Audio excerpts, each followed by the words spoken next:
Ყველა არ დაგახვედრეთ, აი ის რაც დაგახვედრეთ, სანდრო ახმეტელის სიტყვები, მისი პატარა, ძალიან პატარა წერილიდან, რომელსაც ქვია ახალი სახეობა, და ეს სიტყვები შემთხვევით არ გამოვიტანე, შევცვალე სხვათა შორის და გამოვიტანე. გარდა იმისა, რომ თავად ქართული თეატრის რაღაც სულისკვეთებასაც გვაძლევს, გარდა ამისა, სანდრო ახმეტელი, მე ვფიქრობ, არის ის ბოლო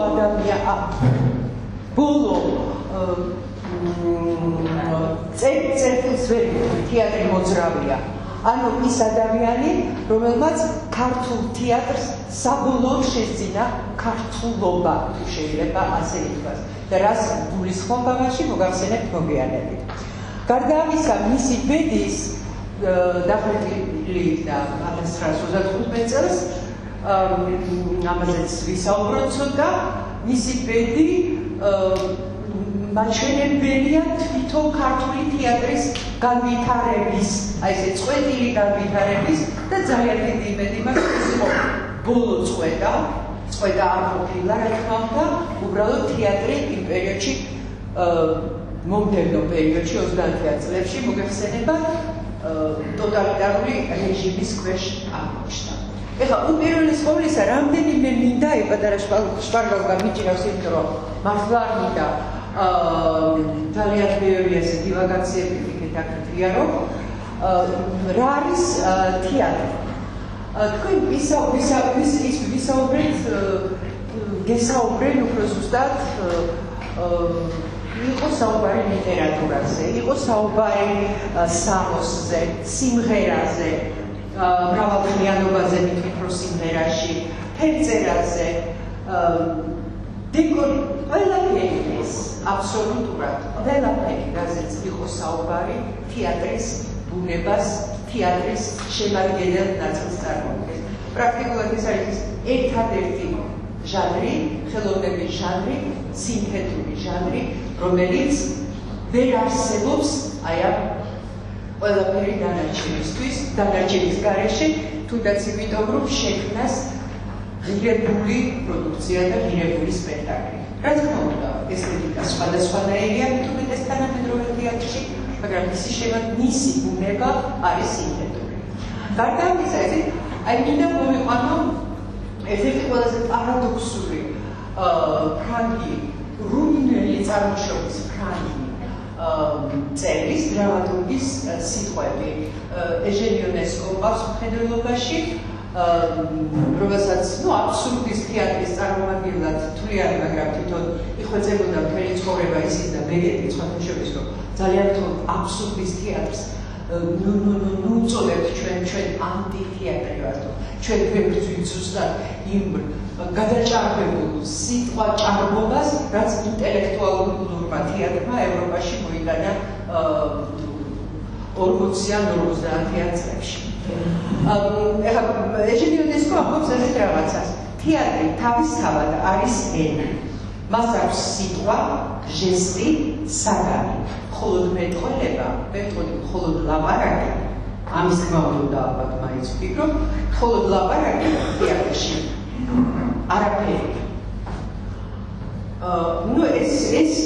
ეს მისი შეხედულება ბუნებრივია, რაც შეეხება სიტყვას, იმიტომ რომ სიტყვა ერთ-ერთი მთავარი შემადგენელი ნაწილია, მაგრამ თეატრის სიტყვის გარეშეც არსებობს თუნდაც ქორეოდრამა თანამედროვე ჟანრი, თუნდაც პანტომიმა უძველესი ჟანრი, თუნდაც კლოუნადა, პანტომიმაზე უფრო ძველი ჟანრი და ასე შემდეგ.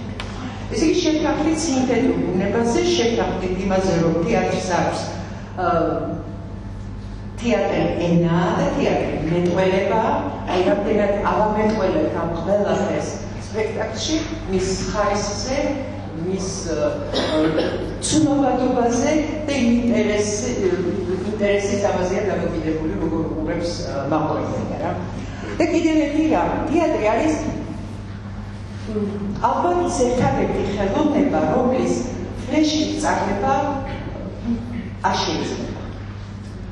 ეფემერულია ძალიან და არის მისი ძირითადი ბუნება არის აი ის, რაც მე მინდა დავინახოთ თქვენს თვალებში რა გაცვლა ემოციის ინტერესი აი ის ფლუიდები რომელსაც მსახიობები უშვებენ სცენაზე მათ უნდა დაუბრუნდეს მსახიობს ხელოვანს იმისათვის რომ მან განაგრძოს და შეაფასოს ზუსტად განაგრძოს და გააკეთოს ის რისი გაკეთებაც მას სურს ემოციის გარეშე ოღონდაც რა თქმა უნდა მეტნაკლებად გაწონასწორებული ემოციის გარეშე არის შემთხვევები როცა ემოციის და თუნდაც ქართულ თეატრში საკმაოდ ხშირია დაუგება და შეჩერება დაკინვა შეუძლებელია.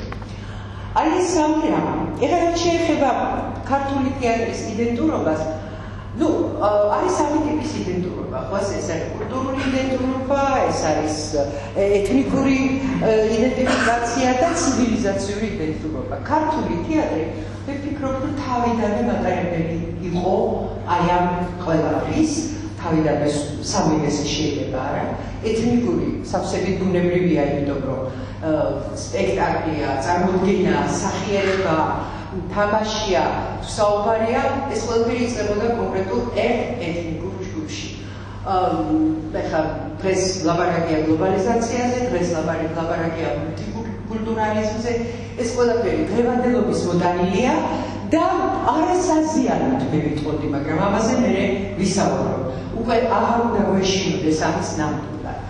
რაც შეეხება კულტურულ იდენტურობას, მე მგონი მე-19 საუკუნის დასასრულს ქართულმა თეატრმა ეს საკითხი ისე როგორც ლიტერატურა, ისე როგორც საზოგადოება, ისე როგორც აი ყოფა, ყოველდღიურობა, ასე ვთქვათ, გადმოვიდა იქ, სადაც უნდა ყოფილიყო, რომ არ ყოფილიყო ხელოვნურად შემოღებული. მისი განვითარება. რაც შეეხება ცივილიზაციურ იდენტურობას, უცნაური მომენტი არის ის, რომ დასაბამია და დასაბამების იწყება ძალიან შორს, მიუხედავად ალბედობის ჟამისა, მიუხედავად საუკუნეების მანძილზე შეწყვითის თეატრალური პროცესის, თეატრი იწყებდა იქ, მაინც ევროპულ თეატრს აკეთებდა, ევროპული ცივილიზაციისკენ იყო. აკეთებდა ევროპულ თეატრს და ისე უცნაურად ხდებოდა ეს, რომ შესაძლოა არ ყოფნის ამის დასაბუთება, მაგრამ ცალსახაცხადია, რომ ძალიან სუბუქად უწყობდა ფეხს იმას, რაც ხდებოდა ევროპული ტიპის თეატრში. ეხლა ქართული თეატრის დასაბამი იღებს სათავეს ზუსტად იმ გეოპოლიტიკურ სივრცეში, სადაც ეს ევროპული ცივილიზაცია შეიქმნა და მეფხედველობაში მაქვს უახლოესი სამეზობლო, ანტიკური სამყარო და რა თქმა უნდა ქრისტიანობა, რომელიც შუაზიიდან წამოვიდა, გავრცელდა ზუსტად შავიზღვისპირეთის ჩვენი შავიზღვისპირეთის ტერიტორიაზე და აქედან დაეძრა უკვე ჩრდილოეთის საკე. აი ეს ორი ნიშანი, რომელიც აბსოლუტურად იდენტური აქვს ამ ხელოვნებას, თეატრს, ევროპულ ცივილიზაციასთან და ევროპულ თეატრს. პრაქტიკულად აი ზუსტად ამ ორმა ფაქტორმა განაპირობა იმ გეოპოლიტიკური იმ აი სანახაობითი კულტურის იდენტურების ფორმირების გზაზე მისი საწესი და ევროპის კულტურისკენ მისი სწრაფვა. როგორც უკვე ვთქვით, ეს სულიერებით და ფორმით ბუნებრივი იყო და თანხმედრით კლასიკური ეტაპების. ანტიკური სამყაროდან შემორჩა ასევე ეს მარჯვნივ რასაც ხედავთ აქედან უკაცრავად თქვენგან მარჯვნივ ეს არის დღევანდელი ჩვენი აი ეს ბერიკები რომლებიც დგას ერთ-ერთი ძეგლი რომელსაც მადლობა ღმერთს არ ვაკრიტიკებთ იმიტომ რომ ნამდვილად არ არის გასაკრიტიკებელი ეს არის სტელა სადაც აი პრაქტიკულად ის გაკეთდა აი ამ ძველი სტელას დიონისური სვლის ერთ-ერთი ნიმუშია ხარისთავიანი მონეტა, რომელიც ითვლება რომ თეატრის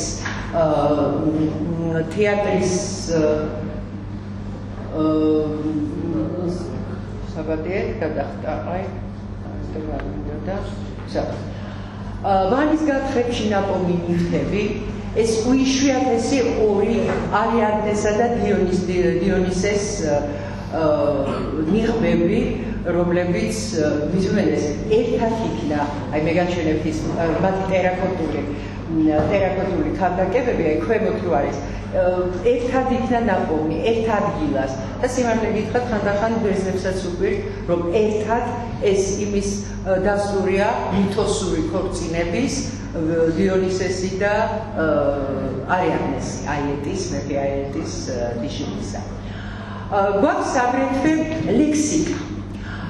ლექსიკა და აი ერთ-ერთი ამიტომაც ზუსტად დავიწყო, რომ ეს არის ხედავთ რაც არის სკოლიო, რომელიც უცნობმა ავტორმა სამწუხარო თეატრი ძალიან დიდხანს უცნობი ავტორების და უცნობი მსახიობების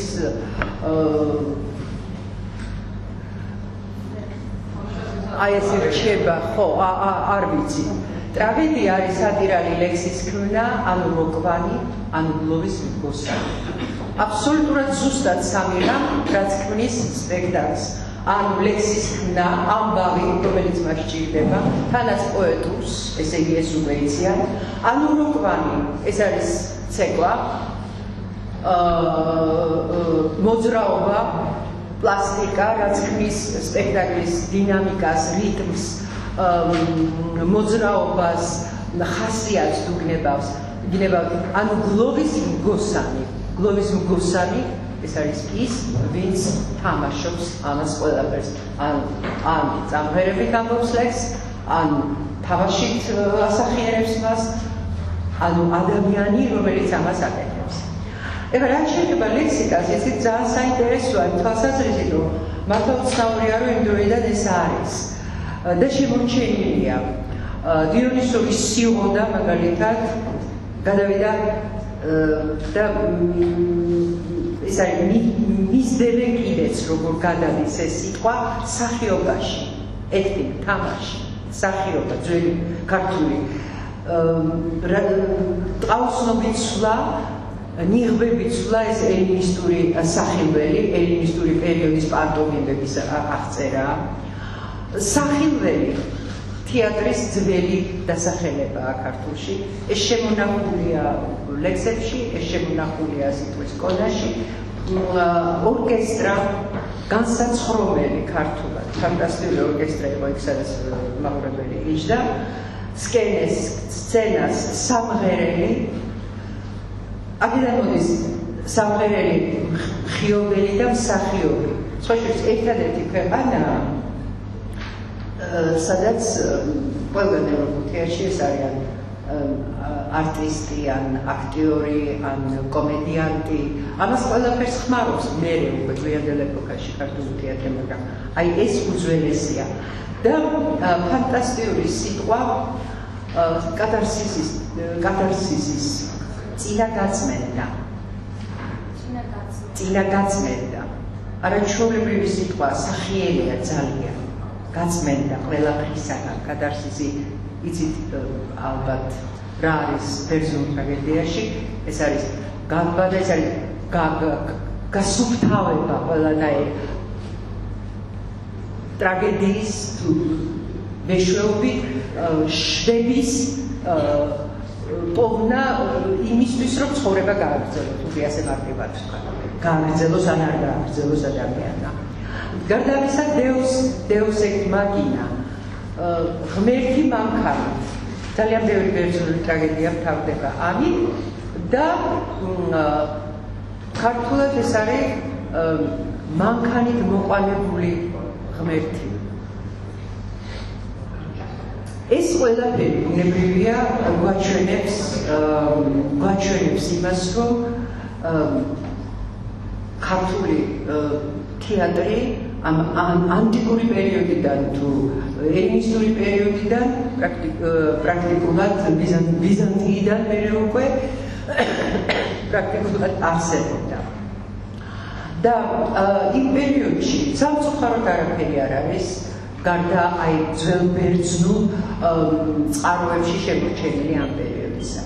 და მაშინ როცა ევროპული თეატრი აი ტიპოლოგიურად დაყოფას იწყებს, ანუ ხდება რაღაც გამოყოფა უკვე ჯგუფების, რომლებიც რაღაცას თამაშობენ, აკეთებენ მისტერიალური დრამა, თქვა, როცა ეკლესიას გამოეყოფა, როცა გამოვა მოედანზე, მისტერიალური დრამა და ამის არის მტკიცებულება საქართველოში უფრო ადრეა, ვიდრე ევროპაში ადამიანთან ევა ქრისტეს ლექსი.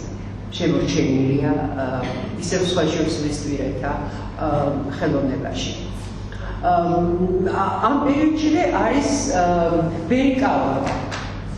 ბერიკაობა პირველი, როგორც თქვია, პროფესიული თეატრი, ნიღბოსანთა თეატრი, რომელიც პირდაპირ შესაძლოა თუ ვნებავთ კომედია დელარტეს იტალიის, ანუ ეს არის ოჯახური, ასე ვთქვათ, გაერთიანება, გამზადებული რაღაც სცენარებით თუ ვნებავთ, რომელიც გადის ქალაქიდან ქალაქში და ვთქვათ იტალიაში მათ ჰქონდათ ამისთვის პეჟენტა, გისმენთ ყველა. შეიძლება ეს ჰელოუინის სინოდურად ჩავთვალოთ.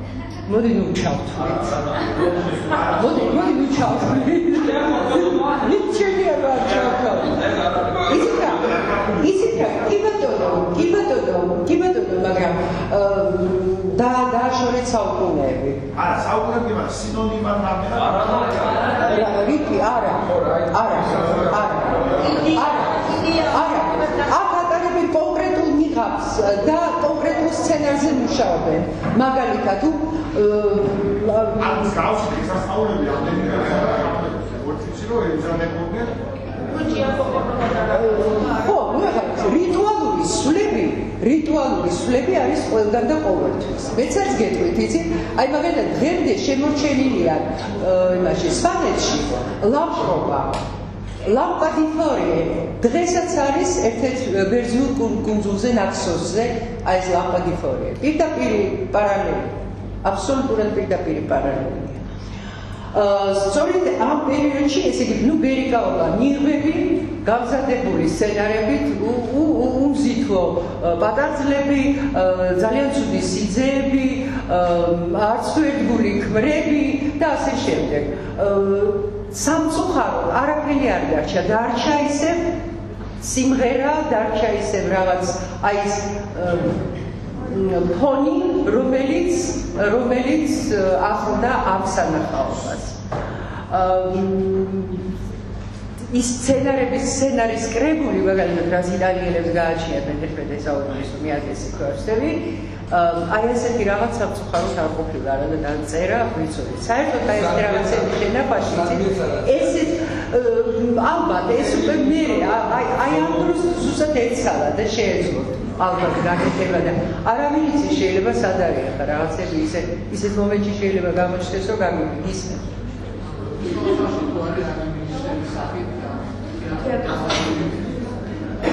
აი მადაც მივალთ ეხლავე თუ შეიძლება მივალთ ნამდვილად ესეც ერთი კონკრეტული მომენტია. ესე იგი ბერიკაობა და მეორე იყო ყეენობა. ყეენობამ სახელი მიიღო ძალიან გვიანი. ეს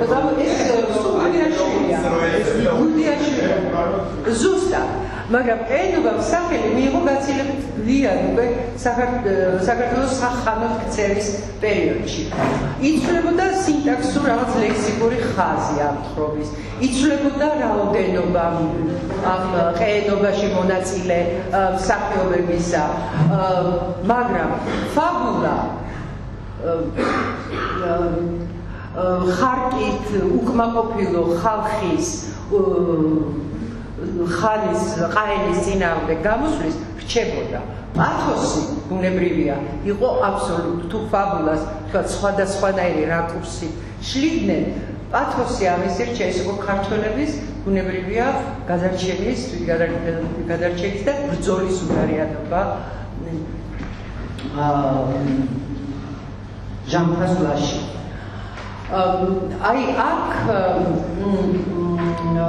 იმ პერიოდში, როცა სოციალისტ ყაენობა შემორჩა დიდხანს და უკვე გეორგიევსკი ტრაქტატის შემდეგ, რუსეთის შემოსვლის შემდეგ, ეს ყაენი აშკარად რუსი ეროვნების გახდა, მიუხედავად იმისა, რომ ეს იყო ყაენი, მაგრამ თვითონ ფაბულაც და პათოსი არ იცვლება, ფაბულას ცვლიდნენ. დიახ. ანუ ის რუსაურის ყაენობა და ბერიკაობა და შემდეგ იყო სრულად იმპროვიზაციაზე დაფუძნებული, თუ ასევე ისიქოდი თუ ორივე. ბერიკაობა იმპროვიზაციული თეატრი იყო, რა თქმა უნდა, კარგი შეკითხვაა ეს უბრალოდ გამიჩა. იმპროვიზაციაზე იყო თემა შეკრებული, ძალიან ხშირად თვითონ მაყურებელი შეუდგებდა ამ თემას და ასრულებდა. იმპროვიზაცია.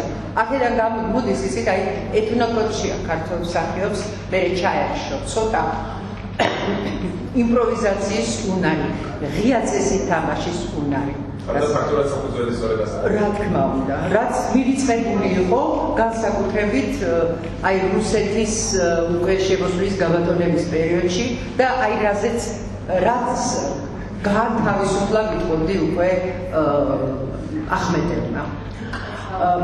ბატონო წეგანი შეიძლება არასწორად როგორც ეს ბერიკაობაზე საუბრობთ, გამოვიდეთ ფაზა, რომ წინასწარ გამზადებული სცენარებით გამრენ ამბობაში იმპროვიზაციას საკუთარ.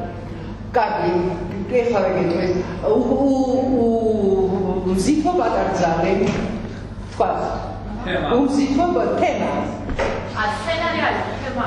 თემა, ხონდაც თემა და ამაზე ირგვლივ კეთდებოდა იმპროვიზაცია. აქედან გამომდინარე, ნიღბებით შესაფერისი ჰქონდათ ბუნებრივია იგივე, პატარძლის იგივე, დედამთილის შეიძლება იგივე, სასიძოსი და ასე შემდეგ. სხვადასხვა რამ არის. ამ პერიოდში ხდება კიდევ ერთი რამ, რომ ეს რომელი ესეც ყაენობა უკვე თბილისში, აი ესეთი სახით არის შემორჩენილი. უნდა გითხრათ, რომ ბერიკები ძალიან მიგვირს საერთოდ, რომ იყო მცდელობა ამის გაცოცხლების ბერიკაობის და დიახ.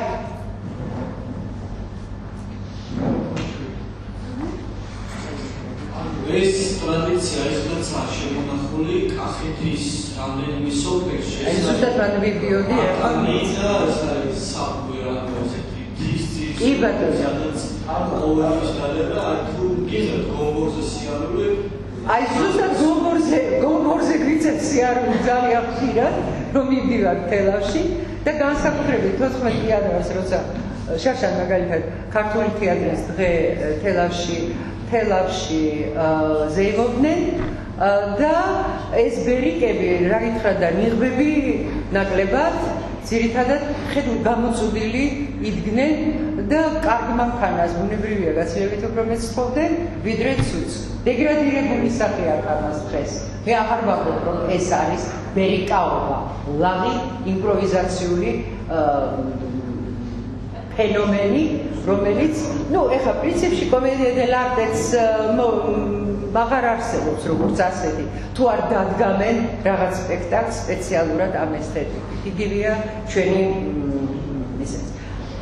ბუნებრივია, რომ აი ეს პროფესიული თეატრის გამოჩენა ევროპაში, კომედია დელარტე, თქვა იგივე გერმანიაში, ასე შემდეგ, დამთავრდა იმით, რომ თეატრი შევიდა იქ, საცა უნდა შესულიყო, ანუ შენობაში, თეატრის შენობაში.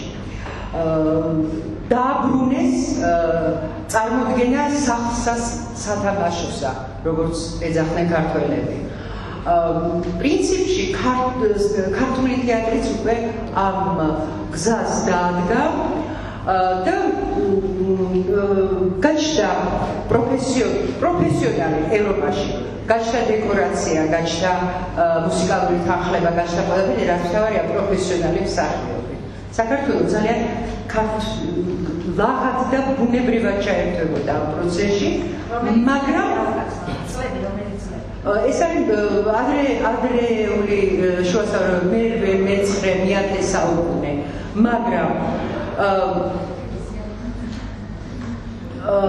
მაგრამ ხელი შეუშალა ბუნებრივია უკვე შემოსევებმა და ეს იყო მოგვიანებით უკვე გვიანდელ შუა საუკუნეებში თემურლენგის სპარსელები, თურქები, სპარსელები, თურქები სახლის სათამაშოს აღარ გამოვიდა, იმიტომ პირველი რაც იკრებოდა ეს იყო საერო შენობები და თეატრი ისევ აღმოჩნდა ასე ვთქვათ გარეთ, მაგრამ აი ამ ნაპერწკალი თამაშის იცით შენარჩუნებული იყო მეფის კარტა. აი პოეტურ და მუსიკალურ მოდი დავარქვათ ესე და საცეკვაო პერფორმანსებში რაც იმართებოდა დიდებულთა კარზე. ეს იყო პირობითად დავარქვით მაღალი პოეზიის თეატრის პერიოდში, რომლის ნიმუშები შემორჩა და აი რაც სხვადასხვის ძალიან ეხმიანება ფედერიკო გარსია ლორკას აი ამ სიტყვებს რომ თეატრი პოეზიაა რომელიც წიგნიდან ქუჩაში გადადის. ზუსტად ასე გამოვიდა წიგნიდან თუ არა ყოველ შემთხვევაში განათლებული ხალხის წრიდან. ამის შემდეგ ვდუმდებით ირაკლი გაბრეკელია უბრალოდ ცოტა ხანი იყოს კლოუნია ესეც მასხარა ვდუმდებით კარგ ახალს ვდუმდებით იმიტომ რომ პრაქტიკულად ვიდრე მე-18 საუკუნემდე წვედა უზარმაზარია და მხოლოდ აი სადღაც მე-18 ხან ზუსტად გეტყვით წელს იმ დროძლები ეს დარჩა ამ პერიოდის მოგზაურთა მოგონებებში არის ამის მტკიცებულება რომ იყო ეს პოეზიის პოეტური თეატრი მაგრამ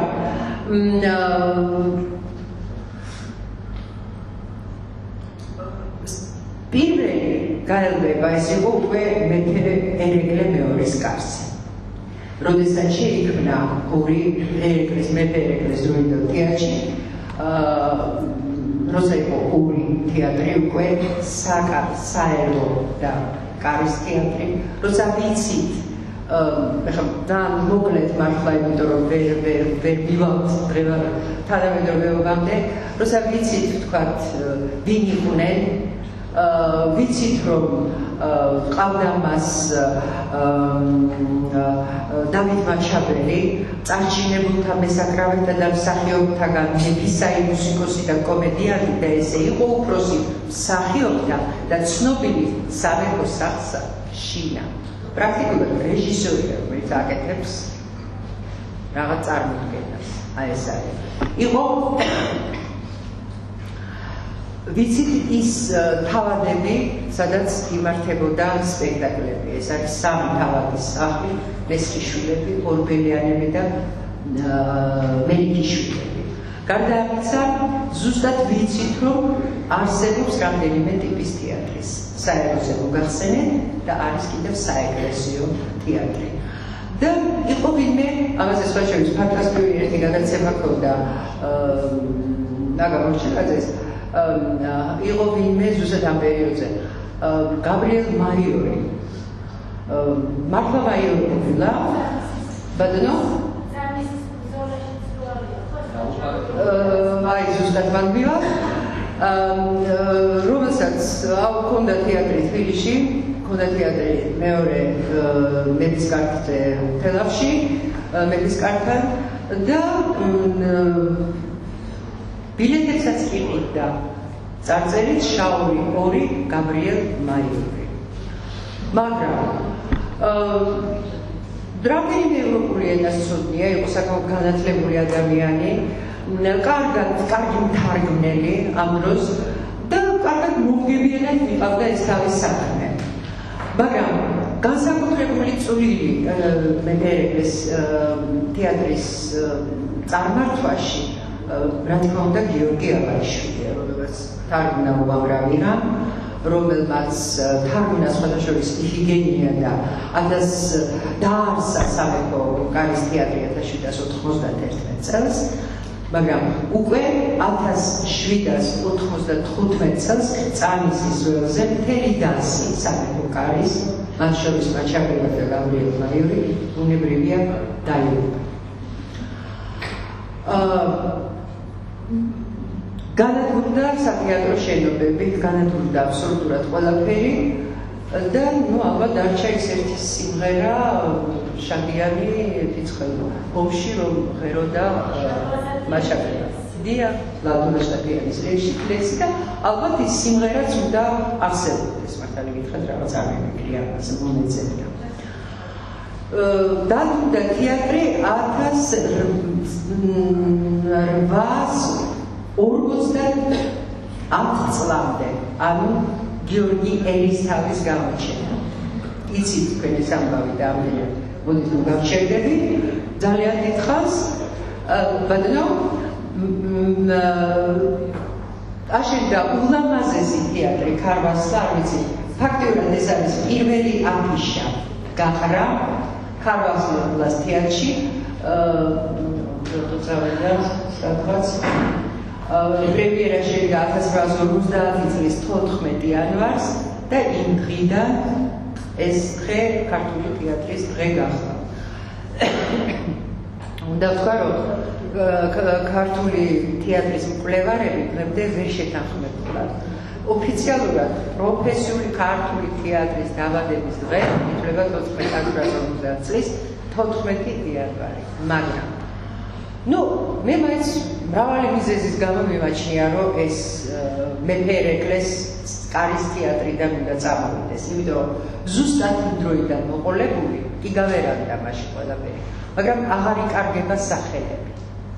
ვიცით ვინ არიან, ვიცით რას აკეთებენ, წერენ, სად თამაშობენ. ამდენად აი ასეთ პერიოდში, წყვეტის პერიოდში უკვე თეატრი არ წარმოდგენებს არ წყვეტდა. გადადიოდა სალონებში დიდებულების, მიდიოდა თქვათ უფრო უშიშარ ადგილას შეიძლებოდა წარმოდგენის გამართვა, მაგრამ პრაქტიკულად წარმოდგენები მას მერე იმართებოდა. აშენდა ქარვასლას თეატრი, რომელიც არქიტექტორმა ჯოვანი სკუძიევი გააკეთა, დონიცეტის ოპერით გაიხსნა და ამბობენ, რომ მთელი თბილისი იტალიური ოპერების არიებს ღეროდა იმ დროს და არ გაუჭირდებოდათ ნამდვილად, იმიტომ რომ მოიხსენებათ სიმღერის და დროსტარების სიყვარული ამასთან ერთად ქართველებს. დაიწვა თეატრი.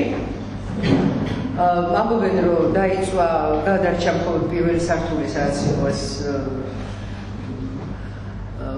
მაღაზიები და უკვე 1935 წელს ბერიას ბრძანებით, აი ის რაც დარჩენილი იყო რესტავრაციის მაგივრად და სხვა შორის იმას ინახავდნენ, რაც იყო დარჩენილი შენობას, თავის ეს ყველაფერს, ისიც აღგავეს, განადგურეს და ლენინის ამჟამინდელი თავისუფლების მოედანიღებს იმ ადგილას. გიორგი ერისთავის თეატრმა თუ გახსოვთ, იარსება მხოლოდ 6 წელი და აი ზარდი მისი ეს არის პირველი დასი, ქართული დრამატული ტრუპა. დასი, რომელიც მათ არ შეწყვიტა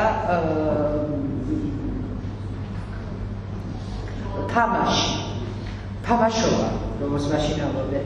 იგივე მოწერილი არ ჩანს კარგად რეპერტუარი თეატრის, გენდერული პრობლემა უკვე არ დგას, ბუნებრივია ქალებსაც ხედავთ და წამყვან როლებში და საბოლოო ჯამში განახლებული პროფესიული თეატრი მუდმივი დასით, მუდმივ მოქმედი დასით გაიხსნა 1879 წლის 5 სექტემბერს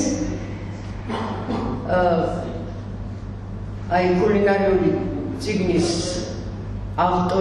პირველი ავტორით, პირველი დრამატურგი და პირველი ფემინისტი ქალი, რომელიც ძალიან დიდ ბევრს აკეთებდა, ასე ვთქვათ, ხალის თანასწორებლებისთვის, თუმცა სკეპტიკური სახეები, გლეინა ბარბარე ჯორჯაძე. იქვე იწყება უკვე მშენებლობა გოლოვინის პროსპექტზე თეატრის. სხვადასხვა აქ აუცილებლად უნდა ვთქვათ ერთი რამ, რომ აი სტატისტიკა შემოჩა. ამ დროიდან უკვე რაღაც მეტნაკლებად არის დოკუმენტები, რომ ქართული თეატრის სცენაზე განხორციელებული იყო 32 ფრანგი ავტორის 60, 16 გერმანელი ავტორის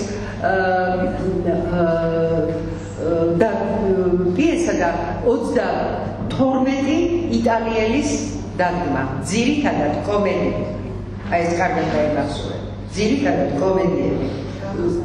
ზოგადად კი 230 კომედია, ვოდევილი, ფარსი და 41 ტრაგედია უჩვენებია. ისე რომ ესეც რაღაც ეთნიკურ კოდშიც ეთყობა თეატრალურში ქართველების, რომ ტრაგედია დიდად არ უყვართ. შესაძლებელია ეს აი თავდაცვის მომენტიც არის, რომ ძალიან ბევრი გადაიტანეს იმისთვის, რომ ეს ტრაგედია თავიდან აეცილებია და გადარჩენილიყვნენ. ზუსტად ამ პერიოდში იწყება ერთი საინტერესო პროცესი, რომელიც აი დღესაც იცით და ხედავთ ძალიან ბევრ თეატრში. ეს არის უცხოური პიესების ქართულზე მორგება. ანუ გაქართულება, ასე ეწოდა ამ იმ დროის ტერმინია, რომელსაც დღესაც ვხმარო და პირველი რაც გაკეთდა, ეს იყო ამ მუდმივმოქმედი დასის ემბლემატური ესეთი სპექტაკლი სამშობლო 1880 წელს, რომელიც დავით ერისთავმა ვიქტორიან სარდუს ფრანგის იგივე სახელწოდების პიესისგან განქართულა. ემბლემატური ვამბობ იმიტომ, რომ ულამაზესი ალექსი მესხიშვილი, სხვათა შორის გოგი ალექსი მესხიშვილის წინაპარი, ცხენზე ამხედრებული გამოვიდა თეატრიდან, იმ შენობიდან, სადაც ამას თამაშობდნენ და გოლოვინის პროსპექტზე წავიდა ოპერაში და შეაგება ცხენი ქართული დროში. ამაზე მუდმივია ატყდა ერთი ამბავი. გაქართულების პროცესი დაგისახელებთ ერთ-ერთს ჩვენს თანამედროვე ზეზო გაბრიაძე მაგალითად, რომელსაც ფანტასტიკურად გააქართულა დოქტორ ვაიდერის ჩვენი პატარა ქალაქი მიხეილ თუმანიშვილის კინომსახიობთა თეატრისა, კლოცილიეს ბიზაჩევი ბენჟამენი თუ გახსოვთ, არ დაინარდო გიადანელიასი, კარლ ჩაპეკის ნოველა რეკორდი, კარლ ჩაპეკია, ქვევრი ლუიჯი პირანდელოსია. აი მორგება ამის ტრადიცია რაღაც კარგად მოვიდა ჩვენამდე. ალფრედი და ვიოლეტა თუნდაც მისი მოქმედი სპექტაკლები. და ბოლოს როგორც იქნა გაჩნდა თეატრი. გაჩნდა თეატრი, რომელიც არტისტური საზოგადოების სახლი დაერქვა მას პირველად და 1901 წელს საზეიმოდ გაიხსნა ხანუმათი. და აქ ერთი ძალიან საინტერესო რაღაც მინდა, ძალიან დიდი ფული ამაში ჩადო ისაინდოებმა, მეცენატმა. 1905 წელს მთელი ოჯახი თბილისელმა გადასახლდა რუსეთის რევოლუციით შეშინებული, გადასახლდა საფრანგეთში და ჟორჟ პიტოევი მის წური მას პიტოშვილები არ ჰყავდა. აუშენათალის საყვარელს, რომელიც იყო პრიმა ამ თეატრის. ჟორჟ პიტოევს, რომელიც იყო წევრი 4-თა კარტელის. ეს არის ის საზოგადოება, რომელიც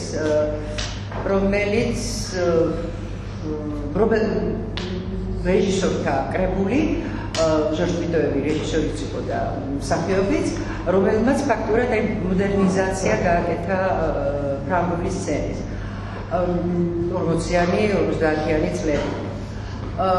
და საინტერესო ისე რომ გამოფენა იყო პარიზში ამ პიტოევის რაღაც 100 წლის თავისადმი მიწველი. ერთ-ერთმა ესება თეატრისობდნენ ძალიან ცნობილმა ბოლომდე გაკვირვებულები ჩართული იყო ფონოგრამა, მისი ცნობილი რომეო იყო, ცნობილი შექსპირის რეპერტუარს თამაშობდა თავის ცოლთან ერთად. ძირითადად რაღაც ვერ გავიგებო რა აქცენტია ფრანგულად მებია. რუსულს არ გავს და ესეთ აი დამეთანხმებით ალბათ რომ ნებისმიერ ენაში ქართულ ენა ქართლს რაც არ დაკარგათ ფლობთ ეს აქვს რაღაც სამხრეთული მღერადობა, ჟღერადობა შესაძლებელია და რომოვის მინებებს ეს ფილოსოფიური აქცენტია ტიპიური რაც ისაებს კონდეს ფრანგულ ენაში. საოცარი შეგრძნება მქონდა ისეთი რომ ვიღაც აი ლაპარაკობს იმდროინდელი 19 საუკუნის თუ მე-20 საუკუნის აგერ ახალური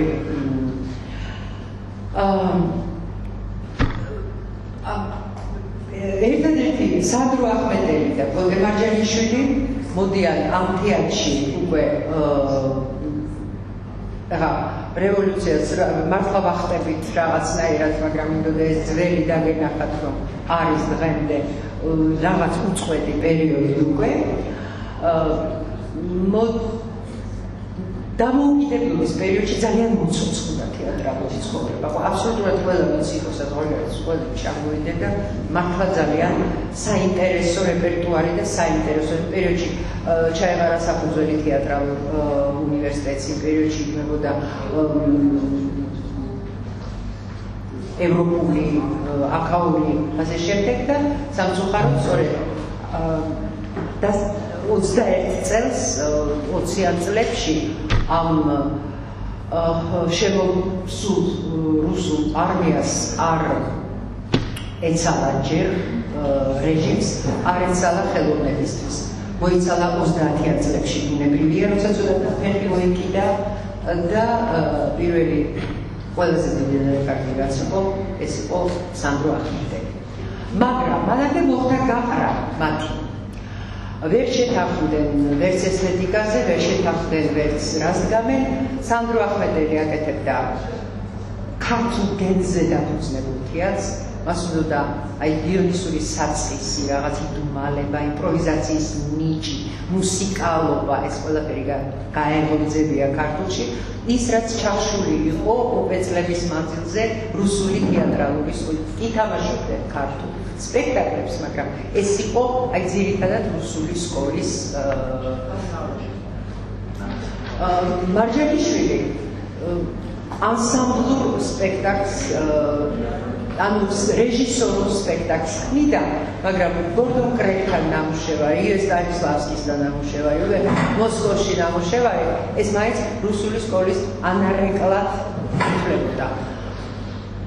წავიდა მარჯანიშვილი, მანამდე მოხდა ეს ზუსტად ეს ქართული თეატრის მანიფესტი, არაჩვეულებრივი სიტყვებია, ეს 22 წელს.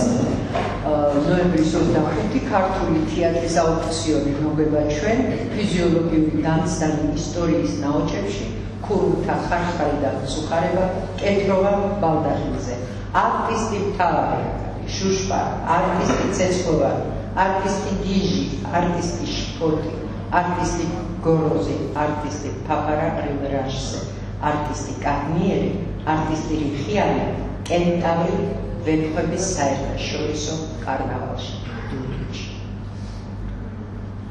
ეს გამოყარეს ერთ-ერთი სპექტაკლის დროს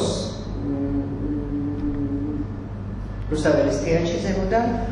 ამის შემდეგ ვერ შეთანხმებული ორი რეჟისორი ბუნებრივია წავიდა, მაგრამ ძალიან კეთილყოფილი იყო ეს გაყრა ქართული თეატრისთვის. წავიდა ქუთაისში მარჯანიშვილი, წავიდა ბათუმში და არსა იქ მეორე მსახიობად და ჩამოვიდა უკვე ბათუმში. ბატონო?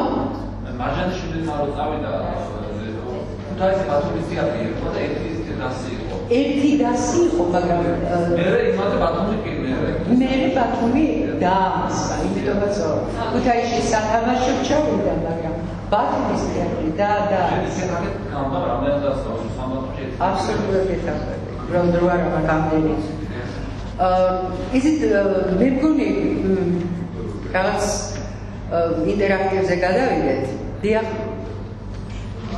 თეატრის მნიშვნელობა ესე იგი დიდი იყო თეატრის განვითარებაში და ახაც მე გეტყვით მე გითხარით რომ თეატრი დაამთავრე ბოლოს ასპექტის ნახე ეს იყო ისის რამე რაიში ამ თეატრის ახში რუსთაველში ამ თეატრის ახში შესაძლებლობა საქართველოს მოხალხეები ძალიან ცოტა რაოდენობას აქვს სპექტაკლის რა შეიძლება გაკეთდეს რომ ამ სპექტაკლს ძალიან დიდი დაფიქრება ექნება მოსახლეობას რატომ აქვს ვერ გავიგე კითხვა ცოტა მაყურებელი იყო ანუ ეს სპექტაკლი გადება ხოლმე თბილისში და ჩატარდა ქუთაისში ერთი არ არის რეპერტუარში ანუ იშვიათად დანარჩენი არა ისის სტრატე არის რუსთაველის თეატრის რა უნდა მოხდეს რომ ერთი მოსახლეობის დანარჩენი ადამიანებად ნახოს გასტროლში და გასტროლებისთვის უფრო მეტი პული უნდა გამოყოს კულტურის სამინისტრო სახელმწიფო თეატრებისთვის და მუნიციპალური ისიც არის გეტყვით აი ძალიან ესე მინდოდა ერთი ორის მეჩვენებია თქვენთვის მაინც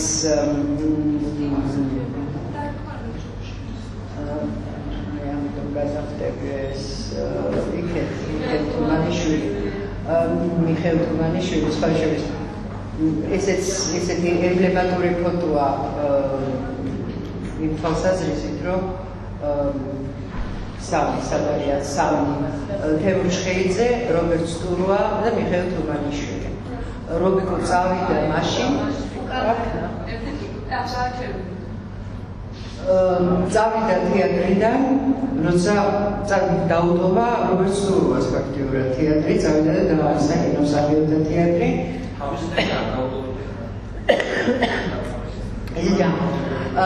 თუმანიშვილი არის ის იშვიათი ადამიანი რომელმაც ძალიან დიდი აი როგორც ახმეტელმა დატოვა რაღაც თეორიული ნაშრომები ასევე ამას აქვს დატოვებული ფანტასტიკური წიგნები სამი წიგნი მეოთხეც გამოვიდა და პროსტიტუციის რეპეტიციის ჩანაწერები და ასე შემდეგ ისიც რა შეესაბამება თუმანიშვილი იყო ფაქტიურად ერთადერთი ადამიანი რომელმაც სტანისლავსკი აი ესე მათ არ აიღო და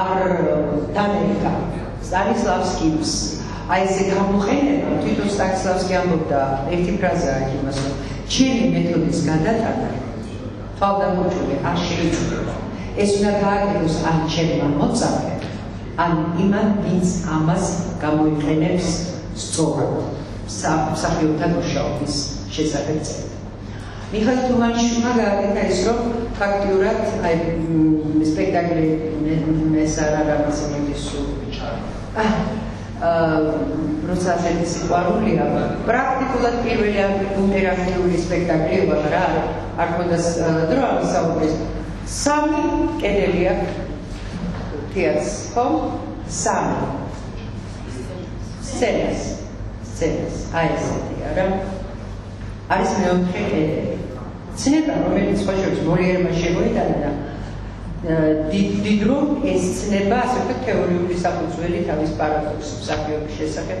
აიქნებდა. თუმანიშვილი იყო პირველი ითვლება რომ აი მსახიობებსა სცენასა და დარბაზს შორის ყველაზე რთულია აი ამ მეოთხე კედლის დარბობა აი ემოციაზე რაზეც მე მითხარი ის გაზდა დაბრუნებული. მიხეილ თუმანიშვილმა ფაქტობრივად გააკეთა პირველი ინტერაქტიული სპექტაკლი როცა კაცი მანტი წამოახენა დარბაზიდან აიყვანა და ადამიანის დანიშნულებაზე ალაპარაკა სრულად გაჩვენებულ აზრზე ვერ მოსულ დარბაზზე სიყვარულზე ფასეულობებზე იმაზე რა არის ადამიანის ცხოვრება და როგორ უნდა იცხოვროს მან ამასთანავე პირველი პროექცია საერთოდ მეგონი ევროპაში მან აჩვენა პრაღის ხედები იმიტომ რომ არ შეეძლო ამ თემებს ერთად ლაპარაკი პირდაპირ პროექციით საქართველოზე არა გააკეთა მან და აქ მოხდა უნიკალური შემთხვევა ესე გაოცებული სპექტაკლი დარბაზი ეს აი ძველი მსახიობები ყოფილიყო ამას სიჩუმე არ ყოფილა აპლოდისმენტები ვერ გამოერკვენ რაღაც მომენტში და მიხვდება თეატრში არიან და მან თვალწინ სხვა აი მაშინ დაიწყო მიხეილ თუმანიშვილმა დაუბრუნა აი ეს ღიაობა რაც ჰქონდა კარნავალური საქმის გაიხსენეთ